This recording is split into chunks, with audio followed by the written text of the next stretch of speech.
I saw a headline article today that said that more people will find themselves at the end of this journey through COVID-19 bankrupt than ill. I'll let that settle in for a minute. There will be more people financially impacted than medically or physically impacted by the coronavirus. That is a significant statement, and it brings up something we need to be very aware of in our human relationships. Welcome to Leading Leaders Podcast. 5-minute videos, 5 days a week. I'm Loren Norris with Leading Leaders Podcast. And there's something that I think every counselor and coach can tell you they've experienced in dealing with someone. In fact, we all deal with it in our own human self as well. I think it was Dr. Johnny Kane, who started the Hope Line to help people dealing with suicide and things of that nature. When Dr. Johnny Kane was training me in lay counseling, he made a statement that has stuck with me. I guess it's been almost 15 years now. He said, understand that when someone is experiencing anger, deep-seated rage and anger, it's almost always the result of two things coming together: fear and pain. As we look at this impact of the coronavirus on our global culture, international commerce has already been hit. There are places of business. I got 2 emails early this morning, from CEOs of global corporations, American Airlines and Starbucks, talking about how financially they are supporting their own team members, supporting their customers, taking different approaches to how they will serve their customers in order to make it through this pandemic. Now, the reality is, at the day-to-day level, your next door neighbor may or may not lose their job over this pandemic. They may or may not lose a portion of their income. I was talking to one guy in the entertainment business, and he said this window between right now and about the middle of May represents more than 25% of my annual income. And he works in an arena where public events are the primary source of income. If all those public events are shut down, that's 20 to 25% of his annual income simply wiped off the books.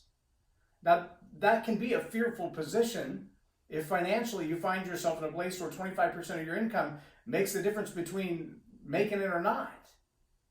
If bankruptcy comes when 25% of your income goes away, that's a significant number. Now, with this individual, I don't believe that's the case, but for a lot of people, it is. For a lot of people, 25% of a loss of income, a couple of weeks out of a paycheck, a couple of weeks or months out of a paycheck, that's a financial devastation. So now we've got the fear of all of these things that could come. For heaven's sake, just go to the grocery store and try to buy toilet paper. It's not going to happen. They're on back order in almost every place. And if you do get it, it's 2 packs to a limit. You can only have 2 packs for your family. Doesn't matter how big your family is, each customer can only buy 2. So that change in the process comes from fear.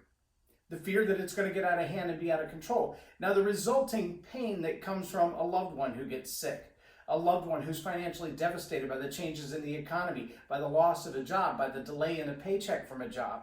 I mean, there are a lot of small business entrepreneurs out there that have 4 or 5 employees that they honestly are looking at it going, it's not just a matter of, can I pay my employees on time, but if I can't pay myself, if I can't keep the business operating, if I can't keep the doors open, then I certainly can't pay anybody. And if I go bankrupt, I'm going to be looking for a job, not employing people. And so all of those things come together to create emotional pain. And the result of those 2 things together, fear and pain, well, it's anger. So I just want to ask you to take a step back yourself as you walk through and navigate through this changing season of life. As a leader, as an influencer, whether it's as a parent or a business owner, when you feel like that anger is starting to rise up and the frustration is getting the best of you, ask yourself the question, what am I afraid of and what's causing the pain? And then do everything you can in yourself to manage those 2 things. Get a grip on the fear, get a grip on the pain, and manage them. And understand that fear is not natural. It's an out-of-body state, meaning it's not the way you're made to operate. It's not the way you're wired. You're wired to love. You're wired to be in harmony with people around you. And fear is an outside source. So take those things into consideration. Don't let the anger get the best of you, not in driving, not in dealing with your loved ones, not in dealing with your workplace or your customers for sure. But as you lead, understand that people around you are going to be struggling as well with fear and pain, and don't let the anger get the best of your relationship. I'm Loren Norris with Leading Leaders Podcast for Tell It Like It Is TV. Have a blessed day. Subscribe now for our extensive video library of leadership lessons promoting faith, family, and freedom.